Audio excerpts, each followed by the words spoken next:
Hello my dear learners, welcome to IAS short shot. मेरा नाम है मयूरी भागवानी और आज की डेट है 3 जनवरी। 3 जनवरी के द हिंदू न्यूज़पेपर को एनालाइज कर रहे हैं। और इस द हिंदू एनालिसिस में सबसे पहले बात करेंगे एक मुद्दे की जो कि है रिलेटेड इंडिया और पाकिस्तान से। इंडिया पाकिस्तान के बीच में मुद्दा है सर क्रीक का। सर क्रीक डिस्प्यूट क्या है भारत और पाकिस्तान के बीच में, इसको देखेंगे और कई सारे और भी इंपॉर्टेंट मुद्दों की बात करेंगे आज के इस द हिंदू एनालिसिस में। शुरुआत करते हैं इस एनालिसिस की, लेकिन आपको बता दूं कि सिर्फ 145 डेज बचे हैं आपकी एग्जाम में, यूपीएससी प्रीलिम्स में।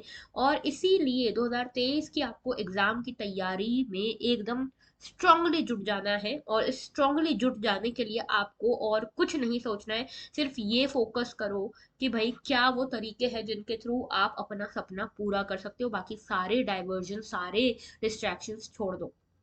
Today's pinch of positivity is have faith. Okay, have faith. Just believe in your self, believe in your dream. अगर आप मेहनत कर रहे हैं, अगर आप जुटे हुए हैं, हाथ पैर मार रहे हैं, तो कभी ना कभी आउटपुट दिखेगा ही। हो सकता है अभी नहीं दिख रहा हो सकता हो बहुत लो आपको फील हो रहा हो, बहुत डीमोटिवेटेड फील हो रहा हो, लेकिन ईश्वर कभी भी किसी की मेहनत रखते नहीं अपने पास। अगर आप किसी चीज के लिए मेहनत कर रहे हो, हार्ड वर्क कर रहे हो, तो बिलीव मी, आपका ये हार्ड वर्क आपको पे ऑफ जरूर करेगा। बढ़ते हैं आगे।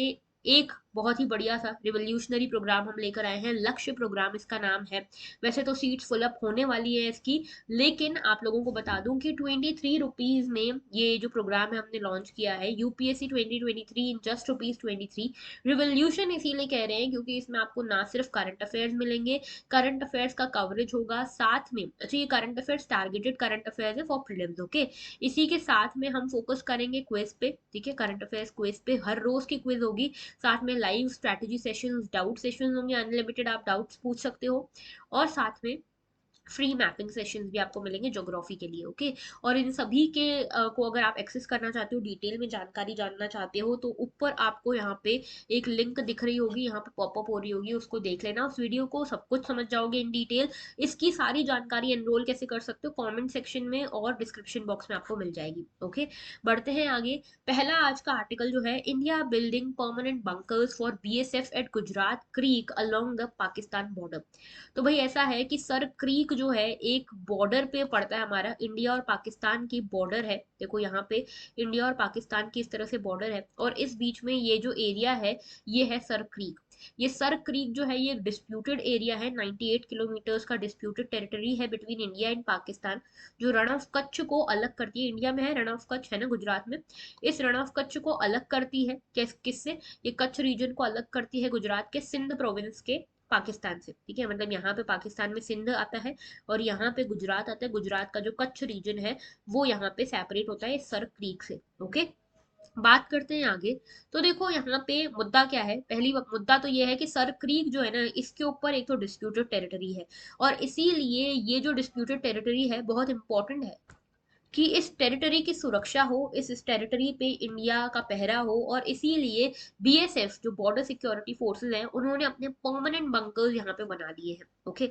तो बात करेंगे इसकी, लेकिन पहले मैं समझा देती हूँ ये सर क्रीक मुद्दा है क्या। देखो भाई, सर क्रीक है क्या। यहाँ पे देख रहे हो ये मैप, ये ग्रीन वाला पाकिस्तान है, ये ऑरेंज वाला इंडिया दिख रहा है, ठीक है।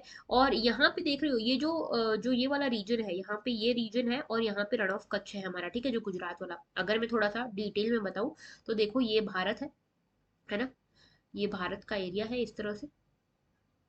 मैं एक बार मैप बना के ही दिखा देती हूँ। और यहाँ पे ये मैप बना के मैं अपना टैलेंट भी शोकेस कर रही हूँ कि मुझे मैप बनाना इतनी आसानी से आता है, और आपको भी ये टैलेंट आपके अंदर भी होना चाहिए, ओके।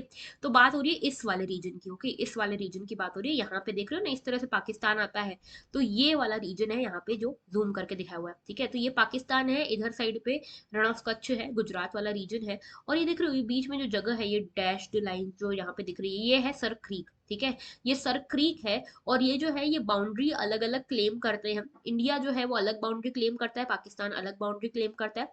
तो बेसिकली आप सोचोगे इसके ऊपर क्या लड़ाई हो रही है, तो देखो ये बेसिकली वाटर एरिया है ना, वाटर बॉडी वाला एरिया है। और इस वाटर बॉडी के ऊपर इसलिए इतनी लड़ाई हो रही है क्योंकि पहली चीज तो कि ये जो है बड़ा स्ट्रेटेजिक लोकेशन है, क्योंकि पाकिस्तान और इंडिया के जस्ट बीचों बीच है। दूसरी चीज ये कि यहाँ पे फिशरीज के लिए बहुत इंपॉर्टेंट एरिया है ये, ठीक है। हमारे गुजरात के जो फिशरमैन हैं वो भी इस पर डिपेंड करते हैं, पाकिस्तान वाले भी इस पर डिपेंड करते हैं। और दूसरी चीज, यहाँ पे गैस एंड ऑयल एक्सप्लोरेशन का कई सारा पोटेंशियल भी है। ओके, तो सर क्रीक बेसिकली 98 किलोमीटर का स्ट्रिप ऑफ वाटर है जो इंडिया और पाकिस्तान के बीच में डिस्प्यूटेड है। रन ऑफ कच्छ मार्शलैंड में ये पड़ता है, ठीक है। ये रन ऑफ कच्छ जो है, पूरा एरिया जो है ये रन ऑफ कच्छ आता है, ठीक है। इंडिया पाकिस्तान दोनों वाला एरिया रन ऑफ कच्छ कहा जाता है, क्योंकि मार्शलैंड में, ओके। इधर वाले रीजन को हम कच्छ कहते हैं, उधर वहां पे सिंध बोलते हैं उसको, ओके। ओरिजिनली ये सर क्रीक को बाण गंगा कहा जाता था, लेकिन सर क्रीक इसका नाम रखा गया ब्रिटिश रिप्रेजेंटेटिव के नाम पे, ठीक है। ये जो क्रीक है, क्रीक मतलब ये इस तरह का जो यहाँ पे आपको ये डिस्ट्रीब्यूशन दिख रहा है ना, ये वाटर का जो यहाँ पे पासेज फिजर जो बेसिकली है, ये क्रैक जो है इसको क्रीक कह रहे हैं। तो ये क्रीक जो है अरेबियन सी में ओपन होता है, जो रफली डिवाइड करता है कच्छ को सिंध से, ओके। कच्छ जो इंडिया में है, सिंध जो पाकिस्तान में है। डिस्प्यूट क्या है, देखो डिस्प्यूट भाई ये है कि यहाँ पे मैरीटाइम बाउंड्री हमारा डिसाइड करनी है इंडिया और पाकिस्तान के बीच में। जरा देखो यहाँ पे, यहाँ है ना सर क्रीक, तो ये जो है गुजरात वाला रीजन है और ये पाकिस्तान का सिंध रीजन है। अब यहाँ पे जो ये रेड लाइन है, ये रेड लाइन क्लेम करता है इंडिया, कि इंडिया बोलता है कि ये रेड लाइन जो है ये बॉर्डर है इंडिया की, मतलब इधर आने वाला सारा एरिया, इधर आने वाला सारा पानी इंडिया का है। पाकिस्तान क्लेम करता है ग्रीन लाइन, और ये इन्होंने यहाँ वाली ग्रीन लाइन बोली है, तो इसके हिसाब से, पाकिस्तान के हिसाब से ये पूरा एरिया जो है वो पाकिस्तान का है, मतलब ये सारा पानी पाकिस्तान का है, ठीक है। अब इसमें समझना डिफरेंस क्या है। ये जो ग्रीन लाइन बॉर्डर है, ठीक है, जो पाकिस्तान क्लेम करता है, तो पाकिस्तान बोलता है सर क्रीक जो है ना ये पूरा का पूरा हमारा है, ठीक है। और इसके हिसाब से, पाकिस्तान के हिसाब से, ये जो सर क्रीक वाली जो बॉर्डर ये बता रहे हैं, ग्रीन लाइन जिसको हम बोल रहे हैं, ये ग्रीन लाइन का अगर आप फॉलो करोगे तो पूरा का पूरा जो पानी चला जाएगा ना सर क्रीक का, वो पाकिस्तान के हिसाब से पाकिस्तान की बॉर्डर में चला जाएगा। लेकिन इंडिया जो है, इंडिया की जो ये रेड लाइन है, वो बीचों बीच से निकलती है। सर क्रीक जो है, जैसे मान लो ये पूरा वाटर बॉडी है, तो बीचों बीच से जो लाइन निकल रही है ना, वो है रेड लाइन, ओके। तो इंडिया जो है फेयर होके बोल रहा है कि भाई देखो ऐसा है, आधा तुम्हारा आधा हमारा है, ये नाटक मत करो, पूरा हमारा, फिर नहीं तो कुछ भी नहीं देंगे, ओके। तो ये रेड लाइन जो है ये इंडिया की बॉर्डर है, इंडिया क्लेम करता है ये बॉर्डर, और इंडिया ये क्लेम करता है ऑन द प्रिंसिपल ऑफ थालवेग। ये थालवेग प्रिंसिपल क्या है ये भी बता देती हूँ। तो देखो जरा, ये जो पाकिस्तान बार बार क्लेम कर रहा है कि भाई ये बाउंड्री हमारी है, ये बाउंड्री हमारी है, तो 1914 में ऐसा रेजोल्यूशन आया था, बॉम्बे गवर्नमेंट का रेजोल्यूशन था, जो सिंध गवर्नमेंट और कच्छ की गवर्नमेंट के बीच में हुआ था। इसके हिसाब से वो जो ग्रीन लाइन क्लेम कर रहे हैं ना, वो जो बाउंड्री है वो इस रेजोल्यूशन के हिसाब से आई थी।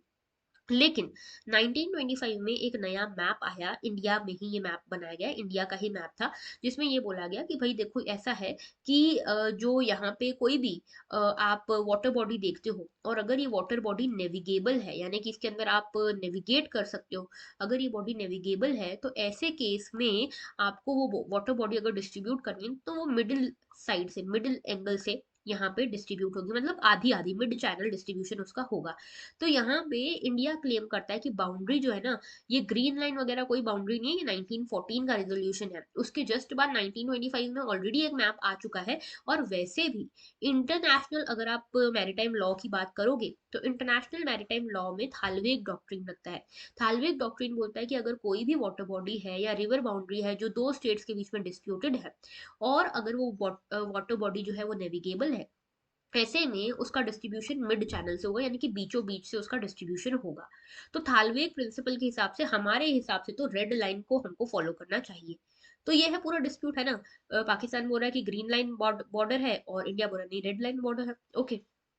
अब बात करते हैं मुद्दे की। तो मुद्दा देखो ऐसा है कि पहली बार इंडिया ने परमानेंट वर्टिकल बंकर्स यहाँ पे बना लिए हैं, सरक्रीक और हरामी नाला भी बोलते हैं इसके आसपास के रीजन को।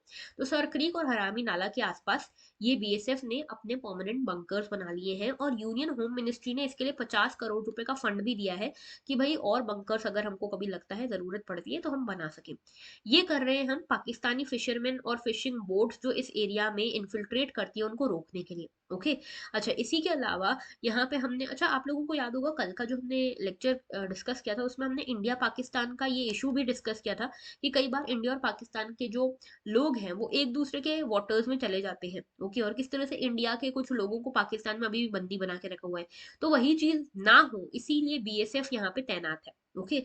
और इसके अलावा यहाँ पे जो सीपीडब्ल्यूडी है वो भी यहाँ पे और काम कर रही है, कि किस तरह से इस एरिया में और जो तैनात है लोगों को किया जा सकता है। और साथ में यहाँ पे 85 किलोमीटर लॉन्ग कोस्टल रीजन है गुजरात का, ठीक है। और ये सारा जो 85 किलोमीटर लॉन्ग जो रीजन है ये बीएसएफ कंट्रोल करता है। इसी के साथ में जो क्रीक एरिया है ये बहुत ही इनहॉस्पिटेबल वेदर और टेरेन का है, यानी कि यहाँ पे रहना बहुत मुश्किल है, ठीक है। दिन में 4 बार यहाँ पे टाइड्स आती हैं, ठीक है। तो यहाँ पे रह पाना बहुत मुश्किल है और इसीलिए परमानेंट स्ट्रक्चर्स बनाना बहुत मुश्किल था, क्योंकि इरोजन वगैरह भी बड़ी आसानी से हो सकता है ना, इसीलिए करोजन वगैरह भी आसानी से हो सकता है। इसीलिए अब जाके इतने टाइम के बाद यहाँ पे 3 परमानेंट बंकर्स बने हैं बीएसएफ के। ओके, आई होप क्लियर है सर क्रीक का मुद्दा क्या है। बढ़ते हैं आगे। नेक्स्ट हमारा मुद्दा जो है बड़ा ही आजकल न्यूज में ट्रेंड में चल रहा है, डीमोनेटाइजेशन का मुद्दा है भाई। तो देखो, डीमोनेटाइजेशन जब से हुआ है तब से सबकी नींदें उड़ाई हुई है डीमोनेटाइजेशन ने, है ना। तो 2016 में आप सभी को पता है कि हमारे प्रधानमंत्री जी जो है वो रात को 8 बजे आए टीवी पे। तब से जब भी प्रधानमंत्री कहते हैं कि 8 बजे वो कुछ देश को संबोधित करने वाले, एड्रेस करने वाले, तो देशवासियों वासियों के कान खड़े हो जाते हैं कि अरे बाप रे अब क्या आने वाला है। तो यहाँ से ही शुरुआत हुई थी, 2016 की बात है। 8 बजे एक बार आए प्रधानमंत्री मोदी जी और बोला कि डीमोनेटाइजेशन कर रहे हैं। डीमोनेटाइजेशन का मतलब है कि जो हमारी 1000 रुपए का नोट हुआ करता था, 500 रुपए का नोट हुआ करता था, इसकी जो सीरीज है उसको बंद किया जा रहा है और अब नई सीरीज लाई जाएंगी, ठीक है। तो इसके ऊपर बहुत मुद्दे खड़े हुए। मुद्दे यूं खड़े हुए कि भाई ऐसे कैसे कर सकती है सेंट्रल गवर्नमेंट, ऐसे कैसे कर सकती है।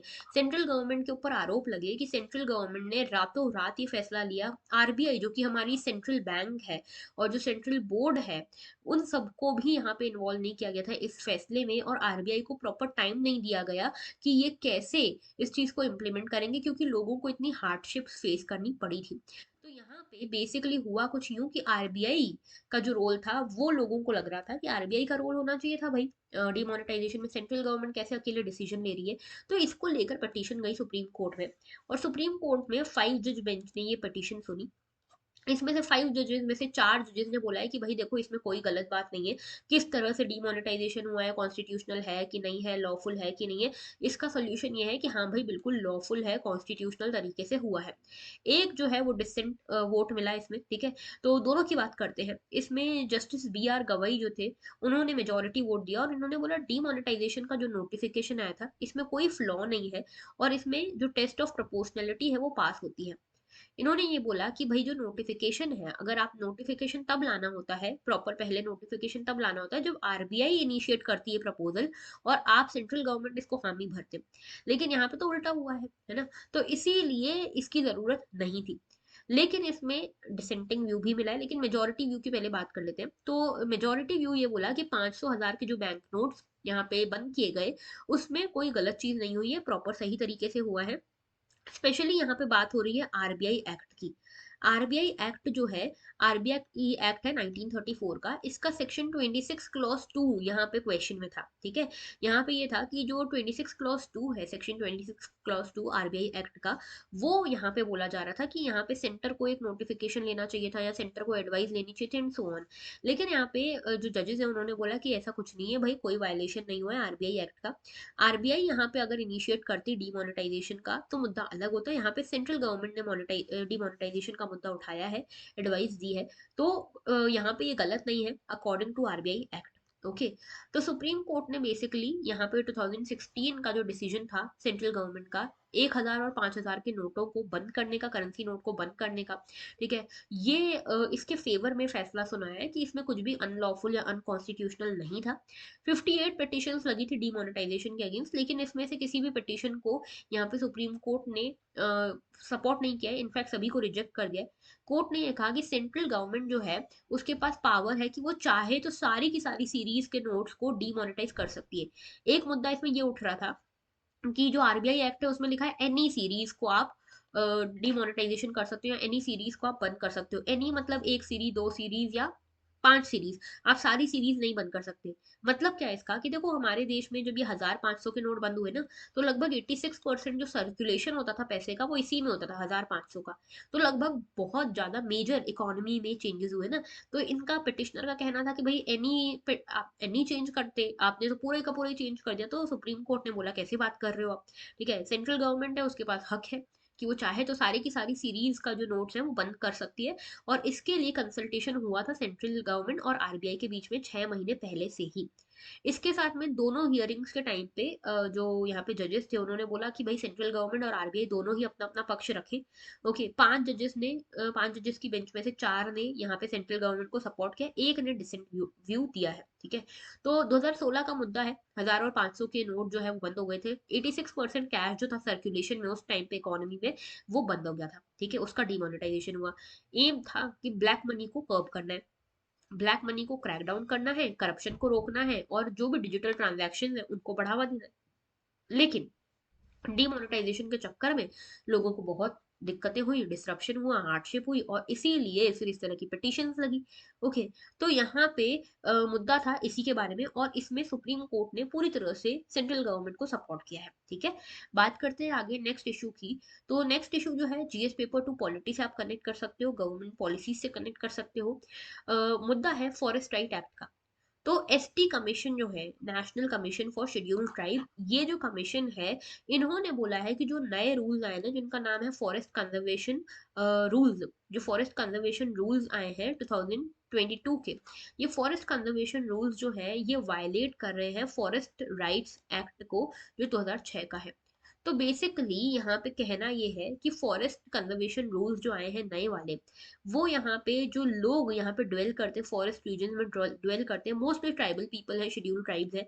और यहाँ पे पहले जो फॉरेस्ट राइट एक्ट आया था, वो बोलता है कि भाई ट्राइबल लोग जो हैं उनको आप डिस्टर्ब नहीं करोगे, उनका जो राइट्स है फॉरेस्ट के ऊपर उनको आप डिस्टर्ब नहीं करोगे, आप उनसे उनसे पूछे बिना आप ये फॉरेस्ट डाइवर्ट नहीं कर सकते एंड सो ऑन। तो यहाँ पे फॉरेस्ट राइट्स एक्ट जो है वो ट्राइबल लोगों को फॉरेस्ट के ऊपर राइट्स देता है, लेकिन वही राइट्स कुछ ना कुछ तरीके से छीन लिए फॉरेस्ट कंजर्वेशन रूल्स ने। और इसीलिए जो इनके ट्राइबल जो लोग हैं, शेड्यूल ट्राइब्स जो हैं, उनके प्रोटेक्शन के लिए जो बॉडी बनाई गई है एनसीएसटी, यानी कि national commission for schedule tribes, इन्होंने आवाज उठाई और इन्होंने बोला कि भाई ये वाला जो नया रूल्स आया ना, ये वायलेट कर रहे हैं शेड्यूल ट्राइब्स के इंटरेस्ट को। तो बेसिकली इसमें ये जो कमीशन है, इन्होंने ये बेसिकली बोला है कि जो ये फॉरेस्ट कंजर्वेशन एक्ट है ना, इसमें बोला गया है कि भाई आपको कोई क्लियरेंस लेने की जरूरत नहीं है। क्लियरेंस यानी कि कोई आपको इजाजत लेने की जरूरत नहीं है इन ट्राइबल लोगों से, या इनकी ग्राम पंचायत से, या इनकी ग्राम सभा से, अगर आप फॉरेस्ट को डाइवर्ट करना चाहते हो तो। आपने यहाँ पे फॉरेस्ट कंजर्वेशन रूल्स में, नए रूल्स में ये कह दिया। तो भाई अगर आप इनसे परमिशन नहीं लोगे, अपने हिसाब से ही सब कर लोगे, तो इनके राइट्स तो है ना यहाँ पे, वायलेटेड है ना। तो यहाँ पे यही मुद्दा है पूरा। ओके, तो फॉरेस्ट कंजर्वेशन रूल्स क्या है यहाँ पे। तो देखो, फॉरेस्ट कंजर्वेशन रूल अभी 2022 में आए, इसमें कई सारी कमिटीज बनाई गई। इन कमिटीज में पहली कमिटी जो है वो है एडवाइजरी कमिटी। एडवाइजरी कमिटी जो है, इसका रोल होगा कि ये एडवाइस करेगा, रिकमेंड करेगा कि कौन से जो प्रोजेक्ट है जिसमें फॉरेस्ट को या तो डाइवर्ट करना है या फॉरेस्ट में कटाई वगैरह करनी है, डिफॉरेस्टेशन करना है, तो कौन सा फॉरेस्ट का जो प्लान है डाइवर्जन का वो सही है नहीं है, या किसी को अगर अप्रूवल चाहिए तो एडवाइस वगैरह करने का काम इस एडवाइजरी कमेटी का है। ओके, इसके अलावा यहाँ पे दूसरा है रीजनल एम्पावर्ड कमिटी। ये रीजनल एम्पावर्ड कमिटी क्या करेगी, जितने भी लीनियर प्रोजेक्ट्स हैं, रोड बनाने का, हाईवे बनाने का, ये जो भी प्रोजेक्ट है जो 40 हेक्टेयर तक के फॉरेस्ट लैंड पे बनाया जाने वाला है, उसके लिए यहाँ पे एक इंटीग्रेटेड रीजनल ऑफिस बनाया जाएगा। ठीक है, और इसके साथ में एक होगा हमारा integrated regional office, regional empowered office है, साथ में मिनिस्ट्री ऑफ एनवायरमेंट फॉरेस्ट जो है, ये जो है ये कॉन्स्टिट्यूट करेगी प्रोजेक्ट को, प्रोजेक्ट की स्क्रीनिंग कमेटी बनाएगी और इसमें रिव्यू प्रपोजल्स होंगे। ठीक है, कि कितना जो भी प्रपोजल है उसका रिव्यू करने का काम ये करेगा। 5 मेंबर कमेटी होगी जो महीने में कम से कम 2 बार मिलेगी, ये चेक करने के लिए कि जो स्टेट गवर्नमेंट के प्रोजेक्ट्स हैं वो सही तरीके से चल रहे हैं या नहीं चल रहे हैं। ओके, लेकिन इसमें स्टेट्स को भी रिस्पॉन्सिबिलिटी दी गई है। स्टेट्स को रिस्पॉन्सिबिलिटी ये दी गई है कि जो भी फॉरेस्ट ड्वेलर्स हैं, जो फॉरेस्ट में रहने वाले लोग हैं, जो जनरली शेड्यूल ट्राइब हैं, उनके फॉरेस्ट राइट्स का प्रोटेक्शन स्टेट की जिम्मेदारी होगा। यानी कि फॉरेस्ट राइट एक्ट जो है 2006 का, उसको इम्प्लीमेंट करना स्टेट के हाथ में होगा। दूसरी चीज ये कि यहाँ पे कंपनसेटरी अफॉरेस्टेशन की भी बात की गई है, कि यहाँ पे दूसरे स्टेट्स जो हैं वो कंपनसेटरी अफॉरेस्टेशन भी यहाँ पे अलाउ कर सकते हैं। मतलब क्या है कंपनसेटरी अफॉरेस्टेशन का, मान लो मैं एबीसी इंडस्ट्रियलिस्ट हूँ और ये फॉरेस्ट लैंड है जिसपे मुझे अपनी कोई इंडस्ट्री बनानी है, होटल बनाना है, रिजॉर्ट बनाना है, जो भी है, ठीक है। तो मैंने गवर्नमेंट को बोला कि मैं ये वाला फॉरेस्ट लैंड मुझे दे दो, उसके बदले तुम टेंशन मत लो, मैं यहाँ अपना होटल तो लगाऊंगी, साथ में ये वाली इसी के पास में, इसी के पास वाले गांव में एक जमीन खरीद के वहां पे ये फॉरेस्ट लैंड लगाऊंगी, और ये फॉरेस्ट लैंड बनाऊंगी, फॉरेस्ट लगाऊंगी, और वो सारा मेरी तरफ से खर्चा होगा, ठीक है। तो या तो मैं ये करूँ, या फिर मैं सरकार को बोलूँ कि सरकार मैं आपको पैसे दे देती हूँ, जितना भी इसका फॉरेस्ट का पैसा बनता है ना वो सारा पैसा दे देती हूँ, including the cost of the deforestation, वो सब दे देती हूँ, और आप खुद से जाके ये पैसा एक लैंड लेके यहाँ पे फॉरेस्ट लगा देना। तो ये है कंपनसेटरी अफॉरेस्टेशन, ओके। और अगर if the state already has over 2/3 area under green cover और 1/3 area under forest cover, then the compensatory afforestation could be taken in other states. तो यानी कि अगर आपके जो स्टेट है, आपका स्टेट में अगर ऑलरेडी अच्छा खासा फॉरेस्ट एरिया है, तो आप दूसरे के स्टेट में भी यहाँ पे इस तरह का ये कंपनसेटरी अफॉरेस्टेशन करा सकते हो। मतलब मान लो मध्य प्रदेश का फॉरेस्ट मैंने डाइवर्ट किया, और इसके अलावा अगर इस मध्य प्रदेश में 2/3 ग्रीन एरिया है, 2/3 लैंड ग्रीन है ऑलरेडी, तो मैं ये बोल सकती हूँ कि आप कंपनसेटरी फॉरेस्टेशन में करूंगी, लेकिन मध्य प्रदेश की जगह मैं गुजरात में करूंगी। तो मैं कहीं पे भी कर सकती हूँ, या केरल में करूंगी, मणिपुर में कहीं करूंगी, कहीं पे भी, ठीक है। कंसर्न्स क्या है? कंसर्न्स ये है कि जो ये नए फॉरेस्ट रूल्स आए हैं, ये ग्राम सभा से एनओसी नहीं लेते, यानी कि जो लोग वहां पे रहते हैं, फॉरेस्ट ड्वेलर्स हैं, उनकी जो ग्राम सभा है, उनसे एनओसी लेनी चाहिए थी ना पहले इनको, पहले तो ऐसे ही सिस्टम था, लेकिन अब उसकी जरूरत हटा दी गई है। इसके अलावा इन्होंने ये भी बोला कि they also allow forest rights to be settled after final approval. तो फॉरेस्ट क्लियरेंस अगर सेंटर ने दे दिया, उसके बाद फॉरेस्ट राइट को थोड़ा बहुत एडजस्ट किया जा सकता है, और उसको सेटल किया जा सकता है। इसके अलावा फॉरेस्ट राइट्स जो है अब स्टेट गवर्नमेंट के हाथ में होंगे। तो स्टेट गवर्नमेंट जो है, बहुत ज्यादा स्टेट गवर्नमेंट के ऊपर प्रेशर होने वाला है, एक तो सेंटर की तरफ से कि भाई ये फॉरेस्ट को डाइवर्ट करो, फॉरेस्ट लैंड को डाइवर्ट करो, और दूसरी तरफ स्टेट गवर्नमेंट को फॉरेस्ट राइट्स एक्ट को भी देखना है। तो दोनों के बीच में यहाँ पे कॉन्फ्लिक्ट हो रहा है। तो ये कुछ कंसर्न है जो रिलेटेड है फॉरेस्ट कंजर्वेशन रूल से। बढ़ते हैं आगे। नेक्स्ट इशू जो है, exploding number of Indian illegal immigrants came to Austria says minister. तो फॉरेन मिनिस्टर ऑस्ट्रिया के भारत में है, और भारत के हमारे जो एस जयशंकर जी हैं, हमारे एक्सटर्नल अफेयर्स मिनिस्टर हैं, इनसे मिले, और हमने एक एग्रीमेंट साइन किया। बेसिकली नाम है इसका comprehensive migration and mobility partnership. इस एग्रीमेंट में, इस पार्टनरशिप में हुआ क्या है, इसमें एक डील हुई है। डील ये हुई कि इंडिया ने बोला कि भाई ऑस्ट्रिया ऐसा है कि ऑस्ट्रिया वैसे वैसे यूरोप में आता है ना, तो इंडिया ने बोला कि ऐसा है कि हमारे स्टूडेंट हो गए, हमारे स्कॉलर्स हो गए, हमारे स्किल्ड वर्कर्स हो गए, ये सब आके यूरोप में अपना काम धंधा बढ़ाना चाहते हैं, ठीक है। तो आपके देश में आना चाहते हैं, तो आप इनको आने दो अच्छे से, आप इनको वेलकम करो, आप इनकी जो कंडीशन है, वीजा कंडीशन वगैरह, वो थोड़ा सा ढीली करो। तो ये आ पाएंगे आपके देश में, और अपने देश का नाम रोशन कर पाएंगे, पैसा कमा पाएंगे, इंडिया में रेमिटेंस भेज पाएंगे।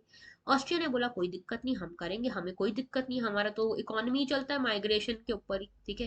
तो इन्होंने बोला हमें कोई दिक्कत नहीं, लेकिन ऑस्ट्रेलिया ने बोला एक शर्त है, ये सब आएंगे लीगल तरीके से, है ना, तो हम इनको सपोर्ट करेंगे, लेकिन इंडिया जो है, इंडिया इसके बदले एक काम करे। इंडिया से आने वाले कई सारे इलीगल इमिग्रेंट्स हैं जो ऑस्ट्रिया में जाके रहते हैं इलीगली, ठीक है। तो ऑस्ट्रिया ने बोला इंडिया आप इसको इसको रोको, इलीगल इमिग्रेशन जो आपके यहाँ से हमारे देश में हो रहा है ना, इसको रोको। और ऑस्ट्रिया ने बोला इंडिया को कि भाई ये जो इलीगल इमिग्रेंट्स हमने पकड़े हैं आपके देश के, आप उनको वेरीफाई करो, अगर आपके हैं ना तो आप इनको वापस अपने देश में ले लो, ये हम चाहते हैं। तो ये basically comprehensive migration and mobility partnership इन दोनों के बीच में हुई है, ओके।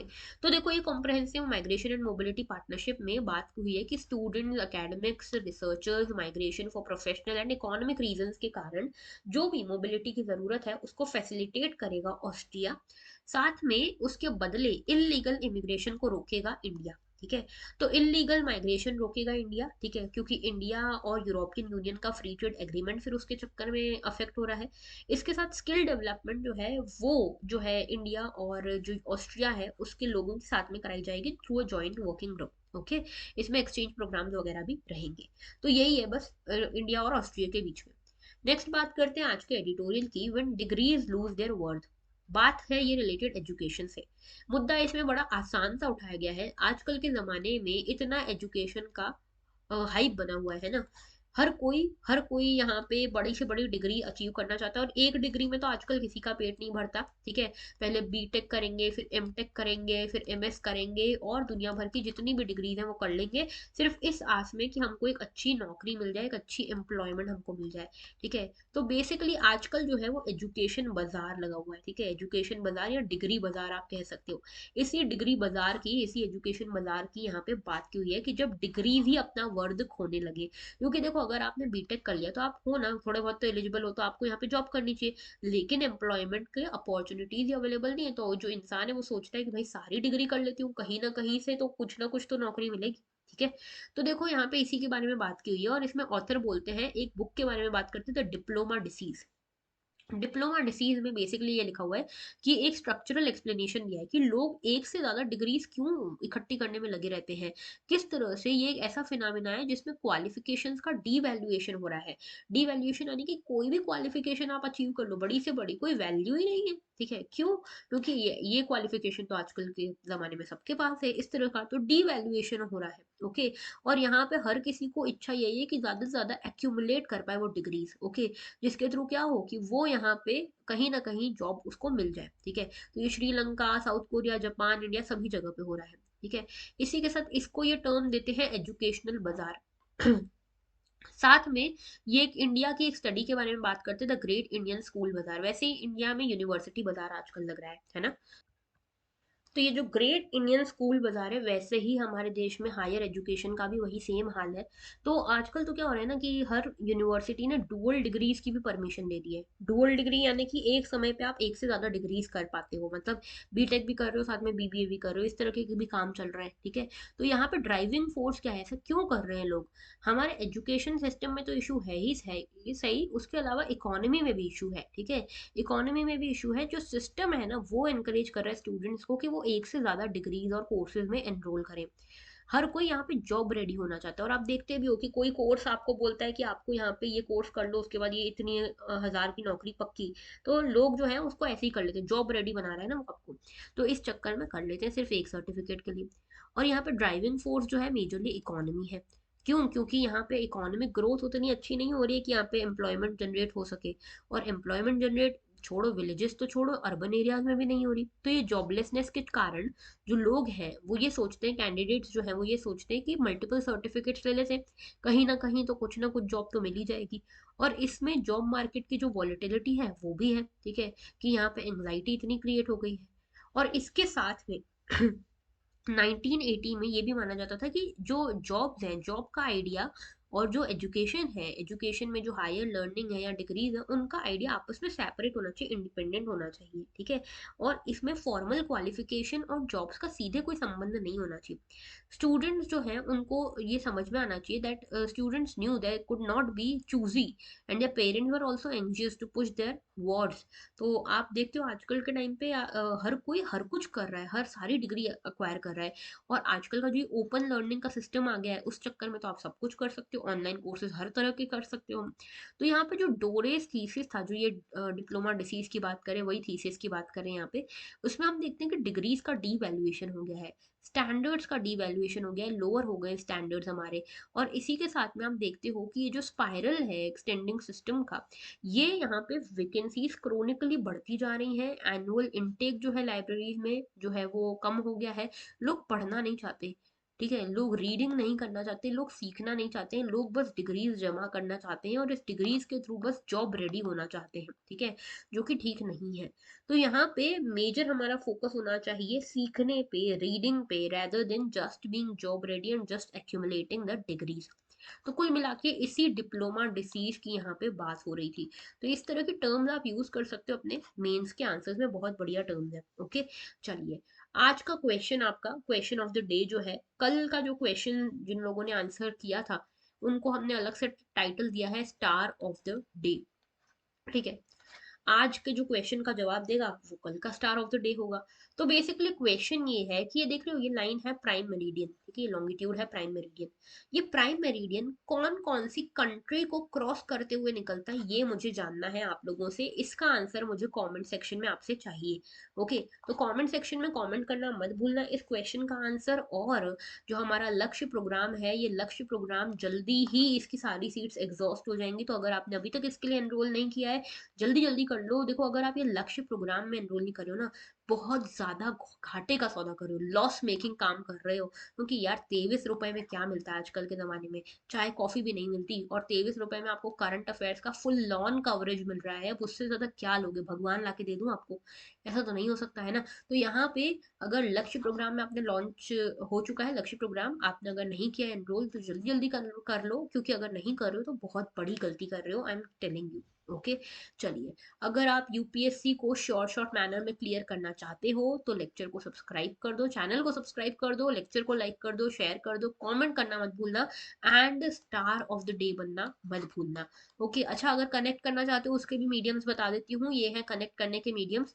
ये टेलीग्राम चैनल है, जरूर जरूर से ज्वाइन कर लेना। मेल को ज्वाइन कर लेना, मेल को अगर आप कोई क्वेरी हो कोई भी तो कनेक्ट कर सकते हो। इंस्टाग्राम, वेबसाइट, इसके थ्रू आप हमसे कनेक्ट कर सकते हो। ये वेबसाइट जरूरी है क्योंकि यहाँ पे ही आपको मिलेगी लक्ष्य प्रोग्राम की सारी डिटेल्स। ओके, तो चलिए then, let's end this session, and that was all for today. Thank you for watching and have a very good day.